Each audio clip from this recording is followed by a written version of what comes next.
On the Han River, Tae-san gazed across the bridge and pondered. He had worked hard and dedicated himself to become a full-time employee, only for the company to go bankrupt. Looking down at the flowing river below, Tae-san contemplated jumping in. But someone stopped him from acting on this thought. Curious, he looked over.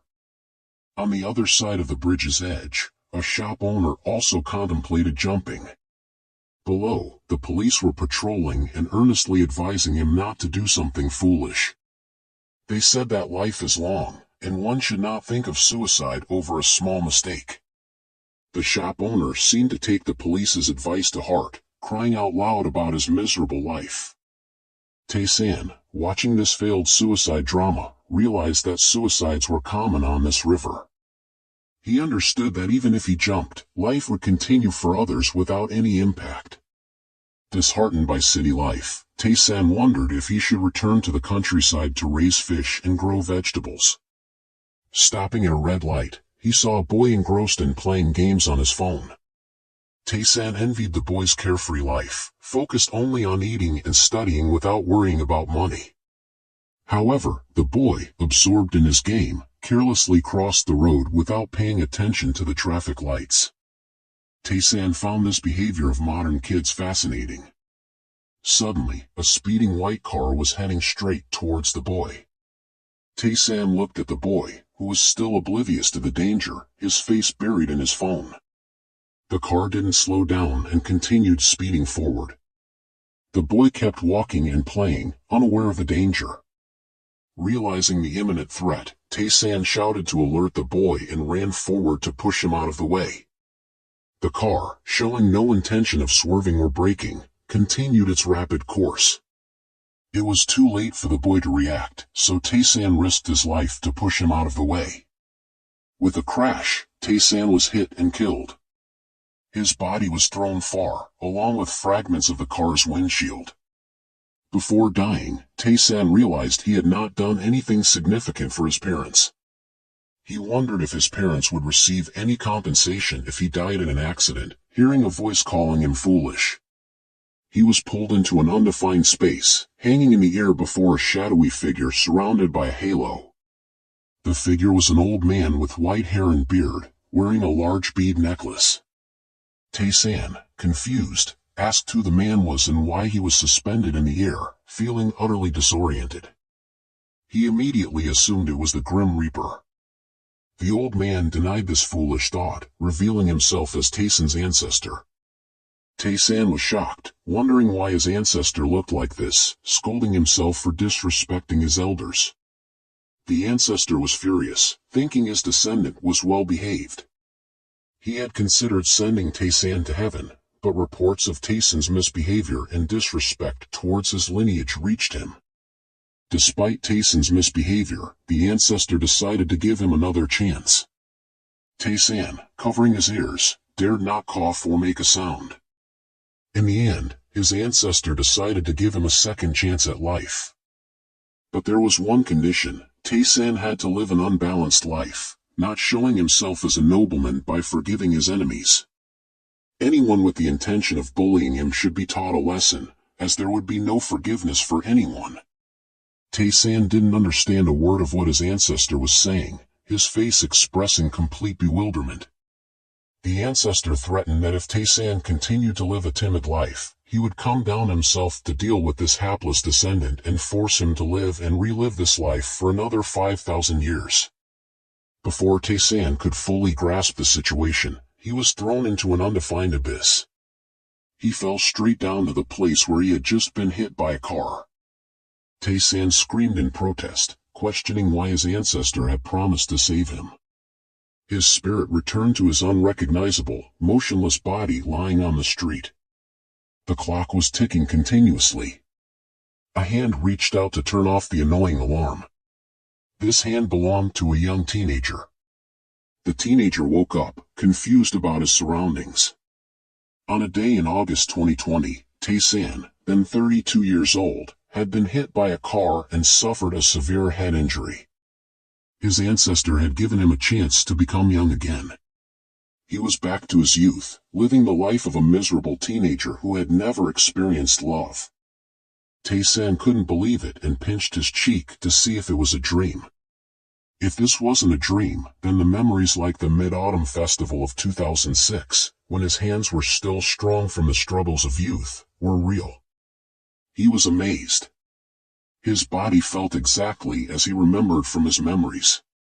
He calculated his age, figuring out that he was now 18, an age where he didn't have to fear anything. It seemed that his ancestor wasn't bluffing. Memories of his 32 years of life gradually returned. Memories of friends, of those who had wronged him, and of past romances became as vivid as a dream. Now back at this age, he still had to go to school. He recalled his school days, the time spent at internet cafes playing LOL with friends while eating instant noodles, and dozing off in class, which resulted in poor academic performance.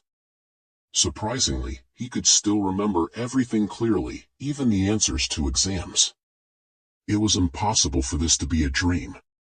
He remembered a law exam he had once taken, and his past efforts to study for financial advisor, stock, and bond certifications to get a job. He was well versed in the knowledge of domestic and international stocks. This memory and knowledge were enough. Tae-san remembered that his ancestor had promised him a gift. He looked around the room for the gift left by his ancestor. Suddenly, a light appeared behind him. The light was so bright that he couldn't open his eyes, truly a special gift from his ancestors. A voice instructed Tae-san to sit down and cross his legs. When he opened his eyes, he saw a crow. Or rather, a crow perched on the head of an old man. The old man said he would transfer the 5 jewels of the Tai Chi to Tae-san. The problem was that he was still in his room but had been transported in front of an old, frail man on a very high rock. The old man introduced himself as the head of the Xian Xian Medical Institute, named Cha Jiang Xian. Tae-san was surprised by the old man's identity. Not wanting to waste time, the old man instructed Tae-san to immediately start cultivating the Yuan realm, warning him of the trouble he would face if discovered. Tae-san was still utterly confused. He had no idea about the Xian Xian Medical Institute, what cultivating the Yuan realm meant, or anything about the divine dragon. All of this was completely foreign to him. Jiang Xian praised the firmness of Tae-san's muscles and asked how he achieved it. Tae-san was surprised that his muscles, developed only from occasionally exercising, were complimented by the old man. Jiang Xian also warned him to stop watching pornographic films all the time, as it was ruining him. Jiang Xian advised Tae-san not to keep eating instant noodles, as they are bad for the blood. Understandably, as a poor student, Tae-san could only afford instant noodles. Jiang Xian then told Tae-san to close his eyes and start training immediately. Tae-san felt helpless. He looked around and thought this place was too dangerous for practicing any sort of cultivation. He couldn't be patient with this nonsense any longer. Did he even know the 3 core pillars of cultivation: speed, endurance, and perseverance? Convinced by the soundness of these principles, Tae-san sat down and began to meditate. He thought this was easy, having seen it in movies and martial arts novels. Jiang Xian scolded Tae-san for practicing improper techniques that could harm his bones, behaving like a nagging old man. The transmission session began, and Jiang Xian surprisingly sat behind Tae-san. Tae-san felt the power of the divine dragon being transferred from Jiang Xian's hands to his back. Jiang Xian promised to transfer all his powers to Tae-san. Once Tae-san grasped the minor heavenly cycle, he had to discover the truth on his own. Tae-san still didn't understand what to do. Jiang Xian could only start the transmission. A stream of light from Qigong emerged from Jiang Xian's hand. Tae-san felt a surge of strength being transferred into his body. Jiang Xian accelerated the pace of the Qigong transfer. Tae-san felt a wave-like sensation on his back and started to experience pain. Jiang Xian told him to endure it, as greater pain meant greater power.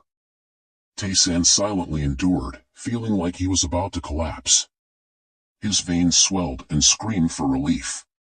Tae-san yelled out, overwhelmed by the strength flowing into him. He fainted, his eyes rolling back, and his body collapsing from the immense qigong energy. Tae-san was teleported back to his room, lying on a soaked mattress.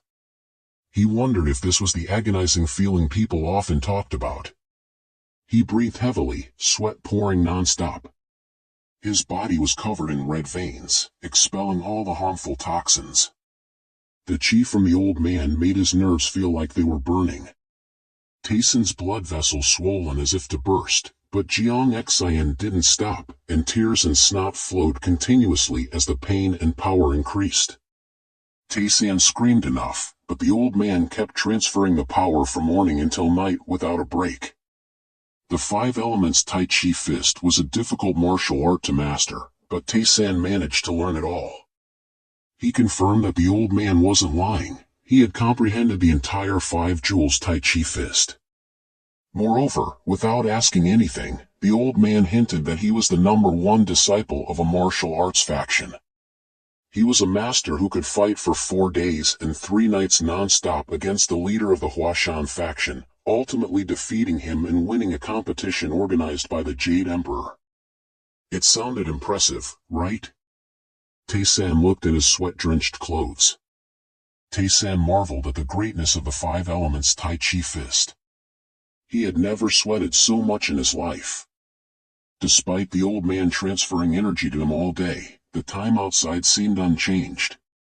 So returning from this secret realm was not a problem. Tae-san looked at his computer and then at the wallpaper, sensing the poverty around him. The modem that provided Wi-Fi was still functional. However, the computer had only 6 gigabytes of RAM, a 4 megabytes graphics card, and a 10 gigabytes hard drive, filled with pirated software. Returning to the past felt like entering a museum in Tae-san. The room smelled terrible, and he needed to clean it up. Outside his room, someone called him to come and eat. Tae-san, come down for breakfast, you need to eat. These words are incredibly familiar to you. Even though you've heard them your whole life, they still warm your heart. Your mother is the only one by your side when you fail or feel down. She always tells you to eat all your meals. Don't just eat fast food. Tae-san says he will shower first. His mother urges him to hurry before the food gets cold. In the bathroom, as he takes off his shirt, he looks in the mirror and sees he has grown taller. His body feels purified. Standing under the shower, Tae-san feels lighter, his skin smoother. The weather is nice today. Walking on the old wooden floor, Tae-san feels comfortable. He looks out at the garden, tirelessly tended by his mother. Outside, there is his father's old tractor. Their house, passed down through 10 generations, is why he lives and grows up in the countryside. His mother's voice calls from behind, bringing food. Tae-san comments on the beautiful day. His gentle mother tells him to hurry or the food will get cold. He sees his mother, looking frail from working in the fruit garden since morning, yet she's always the most beautiful at his school's parent meetings. Tears well up in Tae-san's eyes, and he rushes to hug his mother. She is surprised by his action, noting that he's grown but still hugs her like this. While crying, Tae-san compliments his mother's beauty. She asks why he is crying. Tae-san's mother, a graduate of the prestigious Hongji Fine Arts University, only attended by South Korea's finest artists, once said she never had to touch grass before marriage, yet now she's become a farmer. Tae-san compliments her beauty again, and she teasingly says that only his father is blind. While hugging her, Tae-san tells her not to overwork herself, noting she doesn't look like a typical rural woman. She pats him, saying, without farmers, there'd be nothing to eat. Tae-san praises his father for being lucky to marry her, joking whether she betrayed her country in a past life to be with him. His mother laughs, suggesting maybe she was a princess who betrayed her country in a past life. It's been a long time since he's seen her laugh like this. While embracing her, Tae-san promises to give her a happy life in the future. His mother jokingly tells him to eat a lot if he loves her. Tae-san apologizes for hugging her without his father's permission. She laughs, saying his father will be jealous. Then, Tae-san and his mother sit down to eat in the cool breeze of the countryside. After inviting his mother to eat, Tae-san serves himself a bowl of rice, enjoying a sensation he wouldn't have felt if not for his reincarnation. He doesn't forget to praise his mother's cooking as the best. He suggests she should open a restaurant to compete with others, claiming it would be a hit. Hearing him mention being tipsy, his mother suspects he's been drinking secretly. Tae-san admits he's grown up, so drinking is normal. His mother tapped his head and said Tae-san is just like his father. He remembers being quite a drinker in college. But now, rejuvenated, he doesn't even know what alcohol tastes like. His mother sternly warns him against touching alcohol. However, looking around the house, he sees mice everywhere, the household items are worn out, and the electrical appliances are outdated. Tae-san laments how poor their house is. Seeing a mouse near the door, he realizes he can't continue like this. He must earn money. So, Tae-san offers to wash the dishes. His mother teases that if a person suddenly changes their behavior, they might be nearing their end. She tells him to let her do it and not to get involved. Tae-san recalls washing dishes during his military service. His mother questions when he served in the military, to which he just smiles and tries to change the subject. She asks if he and his father are conspiring to tease her, but he immediately denies it. At this moment, he realizes he's been a terrible son, never having washed dishes before. Tae-san vows to make his mother happy. She remarks that fathers and sons always say that. Because his mother isn't in good health, she doesn't work in the afternoons. While she sleeps, Tae-san takes the opportunity to clean the house, wiping the floors, clearing the musty and foul smells. He also washes clothes and blankets, cleans all the windows, and takes out the trash.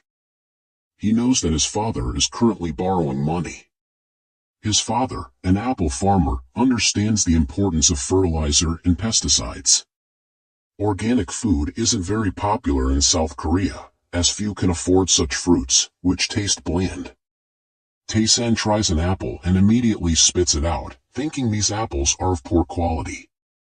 But his father's debts are high. His father has a fruit orchard and 2 rice fields inherited from Tae-san's grandmother 3 years ago. Tae-san knows that in a few months, all these assets will be sold to pay off debts. Then, his family will be ruined, and his father's relatives will never visit again. Tae-san feels sorry for his father. He wants to find a way to keep the orchard and the rice fields. The problem now is money. Tae-san remembers stock market charts from the past. Although he only saw them a couple of times, he remembers them vividly. He is surprised by his own memory and begins to question the significance of his return to the past. The idea of him traveling back to 2006 seems crazy. In this country, he wonders what the point of owning stocks is, as the market has already bottomed out. Who would lend money to a high school student like him, and part-time jobs don't pay much? With this situation, he can't make enough money to help his parents. Returning to his room, Tae-san realizes that things are not looking good. Looking at his outdated computer, he understands that stocks could make him rich quickly, but his current situation doesn't allow it. This useless machine only allows him to type text. Looking at pirated software, he notices a web novel site. The God of Wealth has arrived, the God of Wealth has arrived. Tae-san decides to write 2 works, Magic Warrior and Thunder Sword. These were the hottest works in South Korea at that time. The first series was published in 2007 by Jang Hee-jae, and by 2020, it had 59 volumes. This number kept increasing, but Tae-san remembered every detail of the novel. He typed continuously, not bothering to change the titles, as he believed in the rule of first come, first served. The story is about the main character helping the female lead after her father's death leads to her family's downfall. It sounds like an interesting novel. All the content continuously appears in Tayson's head, clear as day. Tayson feels proud, thinking he is a genius. Thus, a masterpiece is written by him, with some details adjusted to make the novel even more authentic. He keeps typing, quickly finishing the entire work. First, he puts the work in the free category. Once the work explodes in popularity, it will bring him a lot of money. He uploads the first chapters of the novel. Indeed, he has stolen a novel from the future, reminding him of a saying, "Money has no eyes, whoever comes first owns it." His shouting even wakes his mother. Inside the house, a lazy guy is eating noodles while praising the main character of Tayson's story for having some guts. He realizes this is the best novel he has ever read. He is so enthusiastic that he keeps pointing out how the main character in the story knows how to care for the female lead. He reads 10 chapters alone, thinking if Tayson publishes a book, he will buy it immediately. He then goes online to pre-order and recommends it to everyone. Tayson's story explodes on the internet. It becomes the most uploaded serial, topping the charts with only 10 chapters released. At the publishing house, everyone is reviewing the fans' comments. With only 10 chapters, the novel is already being printed in large quantities. The chief editor is puzzled about printing so many with only 10 chapters. A subordinate thinks it's an interesting novel with a solid plot. It will be a bestseller. Some believe the author must be famous, hence the decision to change the author's pseudonym for the new work. The editor says that fantasy novels are now better than game novels. This magic warrior has great potential. The editor suggests buying the rights to this novel. Yesterday, she read it and found the main character very compelling. They have already contacted the author, offering him terms. If he is a newcomer, they can share 8% of the profits from 4,000 copies. The chief editor thinks that's too much. Yesterday's negotiation was only for 5% on 5,000 copies. The first proposal seems better, so the chief editor instructs her to contact the author immediately. At another publishing house, an employee asks the chief editor if he has read the trending novel. He thinks it's very good. The employee feels the novel is well written and has great potential. The chief editor sees it as very promising and decides to publish it. He offers 10% on 6,000 copies. The employee fears this is too much and the publishing house won't agree, and if they find out about the contract with them, there will be an uproar. The chief editor confidently says he had a premonition that the novel would sell at least 10,000 copies. Seeing his boss so confident, the employee asserts that although they don't know the actual profit, this is definitely a phenomenon. The chief editor instructs him to contact the author immediately. At 3 a.m., on the mountain behind Tayson's house, his body can now endure longer during Qigong practice since his last fainting episode. His breathing becomes lighter. His entire body is enveloped by Qigong energy, continuously emitting light. He focuses his internal energy. His body breathes rhythmically. Various stances of martial arts keep appearing in Tayson's mind. He moves swiftly. Tayson leaps up, kicking, tearing through the air. He breathes rhythmically. Standing on the mountaintop, he feels his power is at its peak. With this, he will be unbeatable. Since he couldn't practice martial arts at home, he temporarily made a tent on top of a 500m high mountain. Just as predicted, up to 5 publishing companies contacted Tayson. That completes step 1. Now, he simply ignores them. The reason Tayson's novel became popular by 2021 is because it's humorous and irresistible to readers. Many publishers want to meet him in person. But, seeing many authors go bankrupt, Tayson can't rush into anything. He lets them know about him first.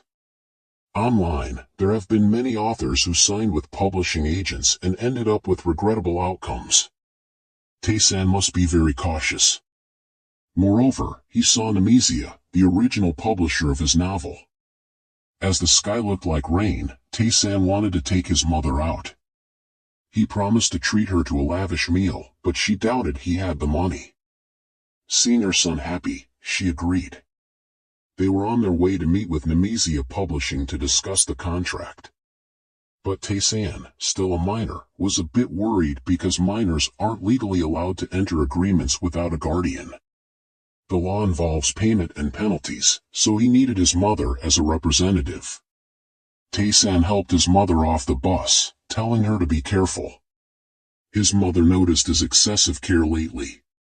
Tae-san suggested they have coffee first. When his mother asked if he had already had coffee, he joked about the weather being too hot for an iced Americano. They headed to a coffee shop.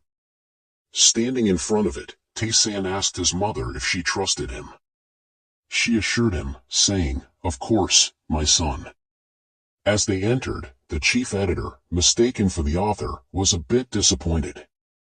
Tae-san noted their punctuality, a positive sign. He asked if they were from Manhua Media. They were surprised to see the author was a student. Tae-san confidently affirmed his authorship, to his mother's astonishment. The editor and CEO couldn't believe Tae-san was the author due to his young age. But his confidence and arrogant tone were unmistakable. They were impressed by Tae-san's sharpness and demeanor. The editor and his assistant invited him to sit. Surprised by his youth, they asked his age. He replied that he was in his second year of high school, leaving them stunned. The CEO thought Tae-san was no ordinary teenager, seemingly difficult to negotiate with. His mother asked who they were, and about the pseudonym Gogiver, leaving the assistant surprised. The editor was confused. Tae-san noticed their controlled expressions and decided to tease them more.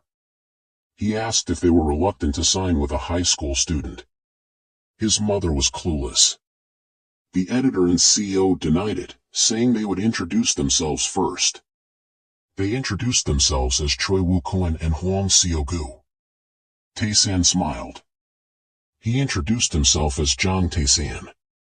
He turned to his mother, encouraging her to introduce herself, mentioning they were the CEO and chief editor of Night Media Publishing. She was astonished to hear about the publishing company. Tae-san told his mother that he was going to sign a contract with them. The CEO handed over his business card. He reintroduced himself to Tae-san's mother, calling Tae-san writer John. Tae-san was amused by this nickname. His mother was still amazed, wondering how her son had become a writer. Tae-san asked his mother why he couldn't be a writer. His mother criticized his writing, doubting he could become a writer. She told him to focus on his studies instead of writing. The CEO and chief editor agreed with her. Tae-san told his mother that he had posted a novel online during the holidays and asked for her permission to sign a contract with the publisher. She was shocked to learn that he would sign a contract. Tae-san felt helpless as his mother had just promised to trust him till death, yet she seemed not to believe him. The CEO intervened in their conversation, saying Tae-san's novel was very captivating. It had recently gained many fans. He insisted that she should believe in her son. The chief editor praised Tae-san's novel as the best he had ever read. Hearing that the novel was about a magical warrior, his mother found it reasonable. Tae-san proudly asked her if she was proud of having such a talented son. She looked at him, and he asked the publisher for a drink. They were startled, and his mother reminded him to speak politely. They immediately asked what the mother and son would like to drink. He cheerfully ordered an iced coffee and a bingsu. The chief editor went to place the order. Tae-san asked the CEO if he had brought the contract. The CEO told him not to be impatient. Tae-san said he was just curious. The CEO laid the contract on the table and told Tae-san to take his time reading it. Tae-san picked up the contract and read it attentively. When he reached the part about the publisher retaining copyright for 5 years with the option to renew, Tae-san found it amusing. He looked young now, but he was already knowledgeable in legal matters. Tae-san immediately asked the CEO to amend this clause and send it back to him. The CEO dismissed it, saying the secondary copyright was not a big deal. Other authors signed contracts like this. Tae-san disliked this clause, insisting that the publisher could only print his work. Furthermore, if they wanted to publish abroad, they needed to discuss it with him. His mother and the CEO were both surprised. Tae-san also demanded a 200 million advance. The CEO and chief editor were stunned by this amount. His mother was surprised by his decisiveness. Tae-san also requested a guarantee fee and a 10% royalty for the first 6,000 copies. If the publisher wanted to sell rights, they had to inform him and send monthly royalties to Tae-san's account. The CEO was sweating, saying Tae-san was too hasty. The chief editor said no publisher would advance such a huge sum. High readership didn't guarantee long-term success. Tae-san noticed they had brought a laptop in their bag. They were surprised when he mentioned this. Tae-san gave them an option. If they didn't like his terms, they could refuse. Tae-san presented a USB drive. The CEO and chief editor were amazed. Tae-san explained that the USB contained drafts. They didn't expect it to have manuscripts inside. Tae-san said there were 5 novel drafts on the USB. Tae-san's mother was so surprised that she wondered if she was dreaming. Dreaming? This is just the beginning, Tae-san said. I will bring you even more surprises. The CEO and chief editor read the novel Tae-san had written on their computer. They were very surprised. Tae-san was nonchalant, saying if it was good, they should just say so without making such expressions. The work was so good that the CEO begged Tae-san to sign a contract with them. They agreed to pay him 20 million immediately to publish it. Tae-san smartly thought it was a wise decision. The chief editor brought out a new contract. The CEO immediately amended the contract according to Tae-san's wishes. His mother awaited Tae-san's decision. Tae-san asked them to correct the income tax declaration properly. When reselling, they must pay him as per the contract. The CEO assured Tae-san they were ethical professionals. Tae-san was unsure whether to trust them, but once the money was in his account, he had nothing to worry about. He was satisfied with the feeling of being a writer without losing any intelligence. Tae-san's mother, acting as his legal representative, also had to sign the contract. After signing, the CEO immediately transferred 200 million into Tae-san's account. His mother was so surprised that her mouth fell open. Tae-san remembered a time when he nearly died with less than 2 million in his account. Now, he planned to gradually increase his savings. The CEO shook Tae-san's hand, grateful for signing the contract. Tae-san happily noted that it was beneficial for both parties. Tae-san told his mother they could leave, but the CEO and chief editor invited them to dine with them. Tae-san postponed it for another time, as his mother was not comfortable dining with strangers, and he casually mentioned that money was just trash to him now. Outside, it was still raining. In front of the cafe, Tae-san's mother bowed to the CEO and chief editor, apologizing for any rudeness, not understanding what was happening. They waved it off, saying working with Tae-san was their fortune. The chief editor asked Tae-san how many volumes he planned to write, suggesting maybe around 10 based on the current content. Tae-san answered 60 volumes. Both the CEO and chief editor were shocked. Tae-san remembered up to volume 59 and thought it would be cruel to the readers to have only 20 volumes. They wondered if 60 volumes were too many. Tae-san assured them not to worry, there would be 60 volumes. The publisher said they would see how things go. They agreed to discuss with Tae-san again, saying even if there were 100 volumes, they would be happy. Looking at the sky, Tae-san felt there was much to do that day. His mother asked where they were going now. Tae-san said they would stop by the bank. His mother wondered what business he had there. Tae-san replied it was very important. His mother was bewildered by the sudden turn of events, not understanding how her son became a writer and earned 200 million. Tae-san said he would start working tomorrow afternoon. So, he needed to open a bank account first.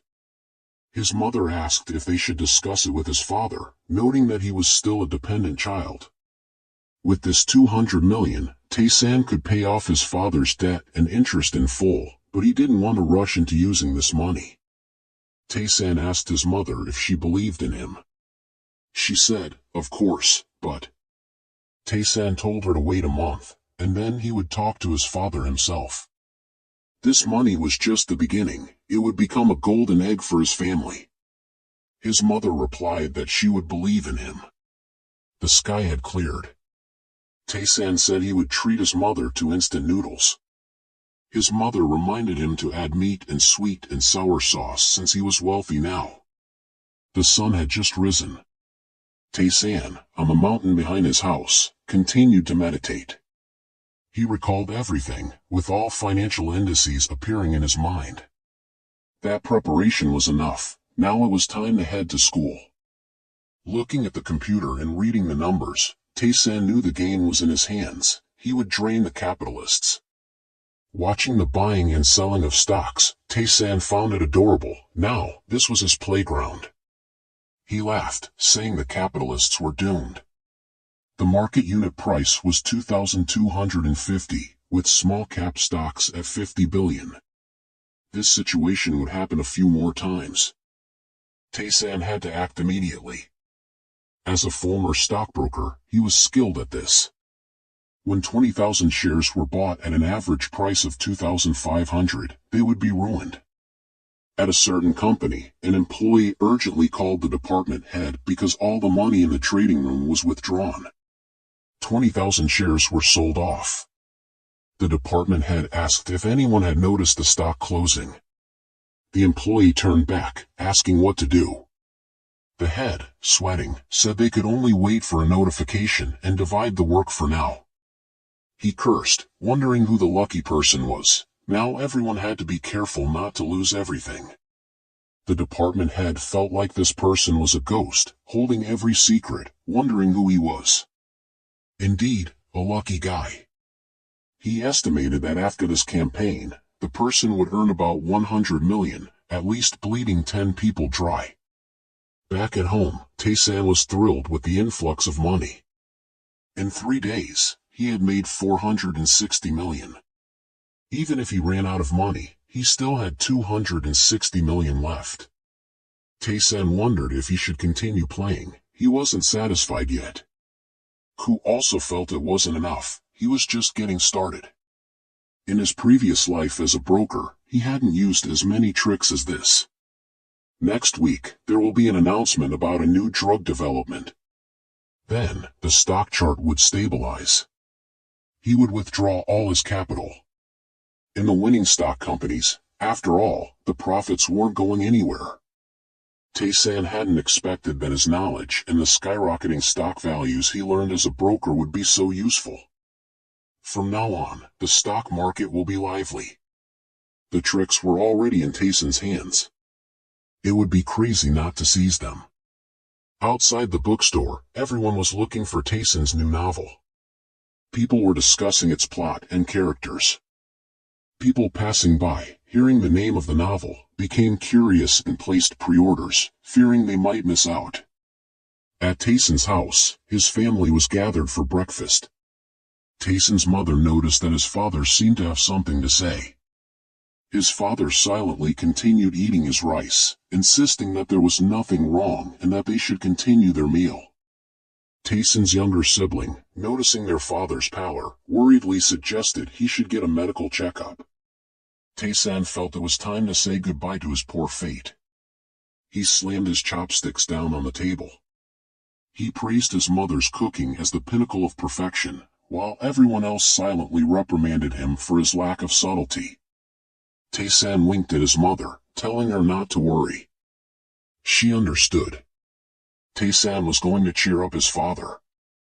He asked the family if they had time, sparking curiosity among his siblings about what he planned to do. Tae-san's mother asked him worriedly if there was a problem. Tae-san decided to treat the whole family to a lavish meal. His twin siblings didn't believe him. His father seemed hesitant, and Tae-san knew what his father was worried about.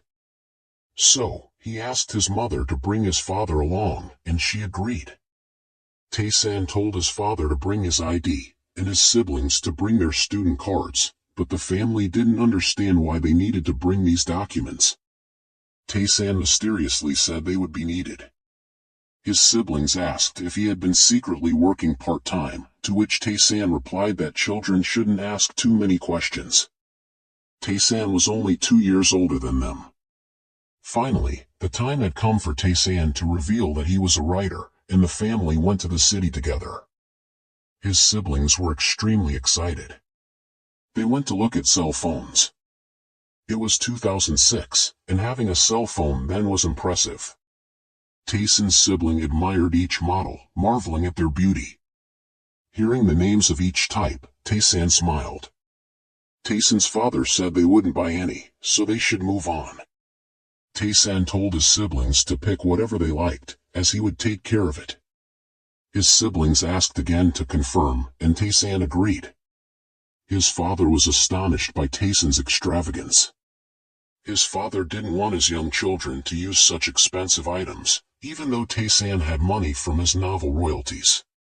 Tae-san wanted to buy flip phones for his parents, which were quite trendy. His mother wanted to choose one immediately, but his father seemed to want to stop her. His mother chose several models, asking if his father liked them, while Tae-san picked out a sleek black one. He asked to bring everything to the checkout. Since his siblings were underage, he instructed the employee to put the purchases under his parents' names. The total came to 20 million. The whole family was shocked by Tae-san's lavish spending, and the employee even offered a free pre-order service. Afterward, Tae-san took the family out for lunch. Meanwhile, at the stock company, things weren't going well. The company director couldn't understand what had happened to the trading system that morning. All the money from the trading floors had been withdrawn, totaling 1 billion. They wondered who could have played such a trick on them, guessing it must be some billionaire. The director doesn't know what to do except curse at the worthless person with no morals. The employees ask what should be done.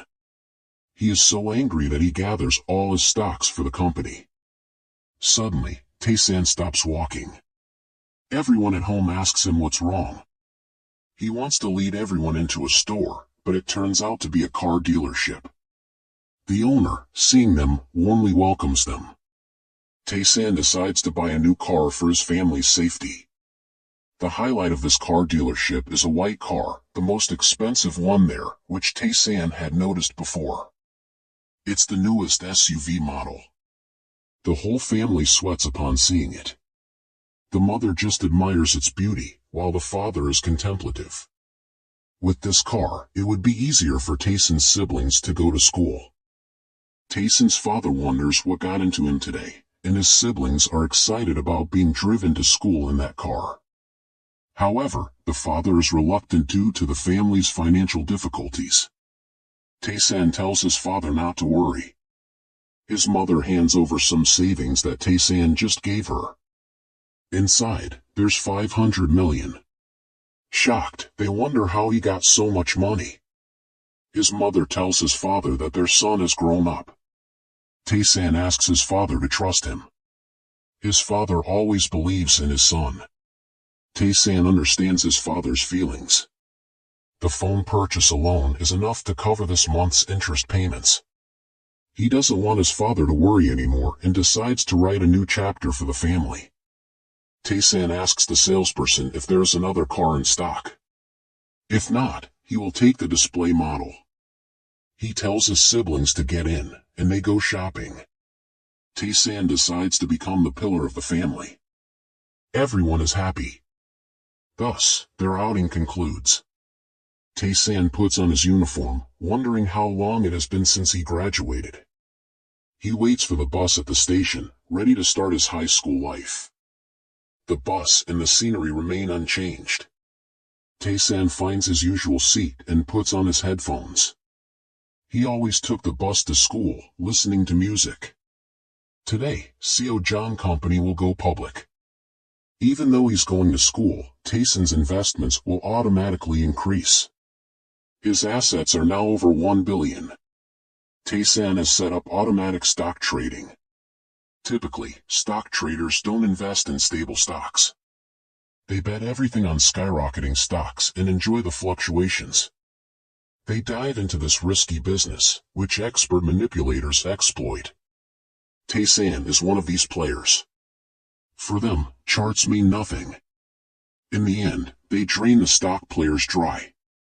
However, Tayson, armed with knowledge and future information, won't let any opportunity slip by, no matter how skilled the opponent is. The students on the bus start complaining about the end of their vacation. Tayson recognizes them immediately. The tan girl is Mixon, who always boasts about her travels. Beside her is Nason, her friend who is always jealous of Mixon. They both see Tayson and are surprised. Tayson also looks back. When these mothers see something beautiful, their eyes light up. They all stare at Tayson because he is very handsome. Tayson offers to hold their bags if they are too heavy. Indeed, there's no folly like being foolish over boys.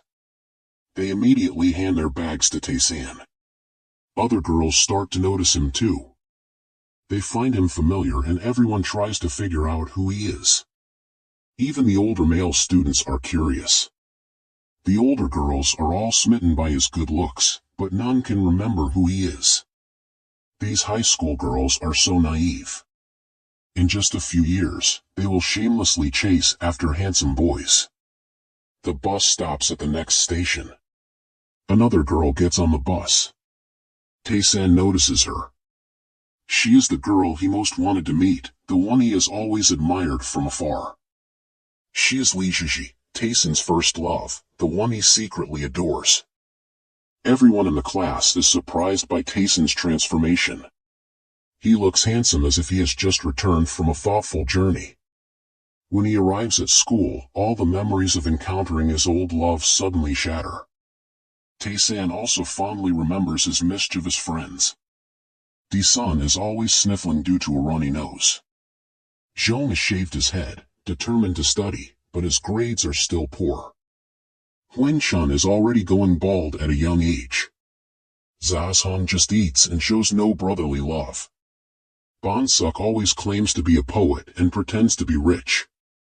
Someone asks if Tayson secretly took his father's growth medicine because he's so tall. Tayson jokes that they should stop watching porn to grow taller. Disun says he'd never give up his passion. Tayson challenges him to a fight. They start to physically resolve their argument. Tayson is so strong that Disun begs for mercy. He asks if Tayson has been going to the gym because he's so strong. Being a high school student, Tayson naturally trains his body. Disun wonders if Tayson is planning to compete in sports. Tayson says no. Outside the classroom, someone complains about the noise. A white-haired boy wearing glasses comes in and scolds them, asking if they can be quiet. This is Hong Sung-hun, and everyone is too scared to respond. Every environment has its bullies, those who only know how to oppress the weak. Sung-hun sees Tayson and is shocked. He notes that Tayson has grown tall. Tayson can't stand Sung-hun's mocking laughter, as this malicious boy even caused him depression in the past. Hong Sung-hun is a member of a third-rate gang called the Scorpions and acts like a big shot at school. When Tayson doesn't respond, Sung-hun angrily insults him, asking if he knows how to speak. Tayson approaches and mocks him for being jealous. Sung-hun can't believe Tayson is standing up to him. The whole class is shocked. Sung-hun mocks Tayson, saying that he must have missed getting beaten up during his absence. Tayson sarcastically surrenders, saying he wouldn't dare disrespect a dog. No, someone worse than a dog. The classmates are in disbelief. They ask Tayson if he's been hit in the head or something.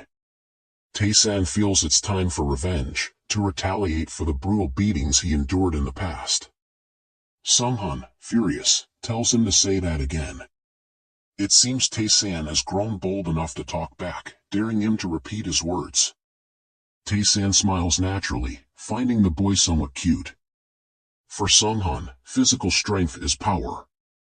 Suddenly, the door bursts open. The supervisor steps in and scolds the two for their behavior. The class teacher, expecting quiet study, is surprised to see them glaring at each other. Tae-san explains they are just joking around after not seeing each other for a while. Sung-han is infuriated by Tae-san's antics in front of him. The teacher calls for order, telling the class to settle down and disperse the crowd. The classmates are relieved that they might avoid trouble, hoping Tae-san doesn't say anything more. But unexpectedly, Tae-san challenges Sung-han to meet at lunch, even winking, hinting at a confrontation. Sung-han is furious, feeling outsmarted by Tae-san and vows revenge. The class loudly proclaims their determination to score high in the university entrance exams, like customers in a busy market. They joke that higher scores will lead to prettier wives. Sung-han, sitting at the back, keeps staring at Tae-san at the front. During the first break, everyone worries about Tae-san, as Sung-han is gathering his gang outside to confront him.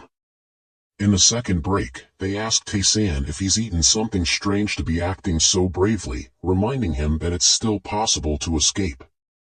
By the third period, Tae-san is still unmoved, causing even more concern among his classmates. They are too scared to go to lunch, fearing the confrontation with Sung-han. They resent Tae-san for potentially dragging them into trouble. Sung-han's formidable reputation intimidates them, and they are surprised by Tae-san's audacity. Tae-san, unfazed, tells them to stop worrying so much. He assures them he's got their backs in tough times. Finally, Sung-han arrives with his gang, all of them big and intimidating, as if ready to turn Tae-san and his friends into punching bags. Tae-san tells them to calm down, mocking Sung-han's threats. He dares to confront them, surprising them with his boldness. Tae-san tells them to shut up and follow him outside, not wanting to fight in the classroom. His friends are terrified, fearing for their safety. Tae-san invites them for pizza afterward, as if unfazed by the imminent threat. Sung-han, without further ado, calls his gang out. Tae-san, under a clear sky and white clouds, knows he has to deal with this situation once and for all. He hands his phone to Dodong, seemingly preparing for something. The group surrounds Tae-san's crew, with Dodong filming the scene. Sung-han apologizes to his gang for the inconvenience caused by Tae-san and promises to treat them afterward. Tae-san asked Sung-han a question. Sung-han just complained, saying that this situation was a mess and couldn't be fixed. Tae-san asked why he always bullied those who liked spicy food with him. Are we supposed to be friends? The question sounded crazy. Sung-han had many reasons. He hated studying with those he considered inferior, despised those with dirt-filled heads, and loathed the guy who only had kimchi for breakfast. He was disgusted by the impoverished people like them, saying they were an eyesore. Tae-san still hoped they could be friends, stating that beating and extorting money from friends was wrong. He wondered what Sung-han's father, a prominent lawyer in the city council, would think of his son's behavior. Tae-san thought Sung-han should stop. Now, Tae-san was going to bring up Sung-han's father's reputation. Sung-han told Tae-san to mind his own business and not worry about his family matters. Sung-han's father had said to trample on the inferior, hinting at problematic family education. It turned out this guy was bullying others using his father's influence. Even the principals and the management office's sons were familiar with Sung-han's father, and a little money could smooth things over. Tae-san begged Sung-han to spare his friends. Sung-han refused, insisting on maintaining their perceived social hierarchy. Sung-han also suggested teaching them a lesson so they wouldn't dare speak up again. Tae-san pleaded on behalf of his friends, but Sung-han mocked him, questioning who he thought he was to make such demands. Tae-san offered money, saying it was all part of his plan. Sung-han agreed to let them off for $1 million. Tae-san handed over the hard-earned money of his parents, hoping Sung-han would spend it wisely. He pleaded again for his friend's sake. Sung-han, seeing the amount, teased Tae-san about suddenly being wealthy. Tae-san continued to pretend, begging for mercy for his friends. Sung-han responded with a mocking laugh and even hit Tae-san, causing him to bleed from the mouth. Tae-san had anticipated this but still acted hurt, continuing the charade.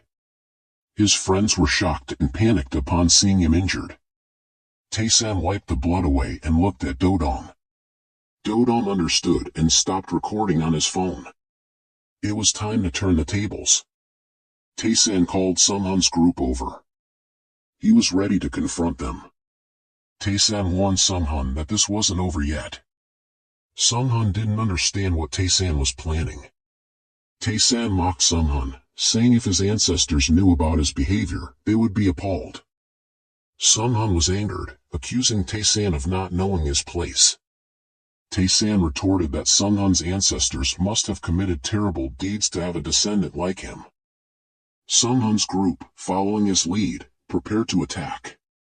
But when Tae-san struck the first one, sending him flying, the group hesitated, shocked by Tae-san's strength. Tae-san apologized, realizing he didn't know his own strength. His friends were equally surprised. Sung-han urged his group to attack, but Tae-san was ready, knowing he was just defending himself.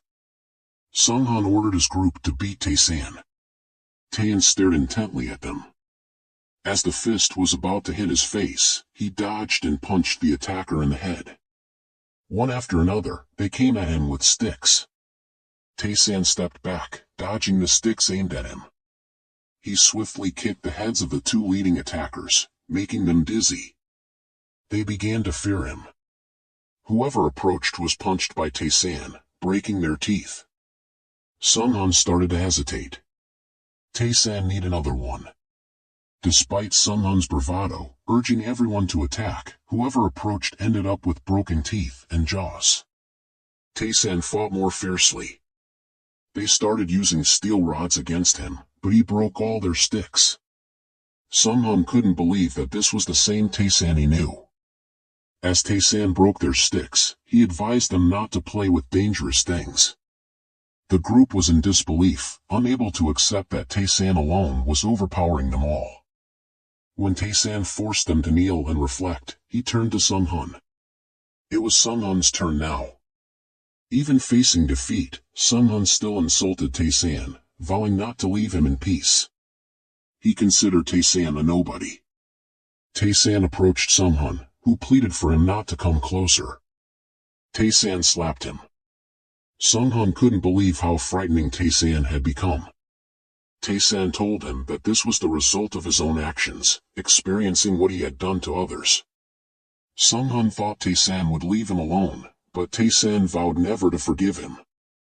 Tae-san showed his middle finger, indicating that Sung-han's words were worthless to him. As Sung-han, defiant even in defeat, threatened Tae-san, he attempted to punch Tae-san. Tae-san hit Sung-han's fist directly. Sung-han's hand bones broke, causing him to scream in agony. His fingers shattered. Sung-han was in unbearable pain. He started to roll around, getting hit, and swore to destroy Tae-san's family. Tae-san remarked that Sung-han hadn't had enough, likening his words to a famous line from a future war movie against evil. Sung-han was clueless. Tae-san hit him so hard that Sung-han started bleeding.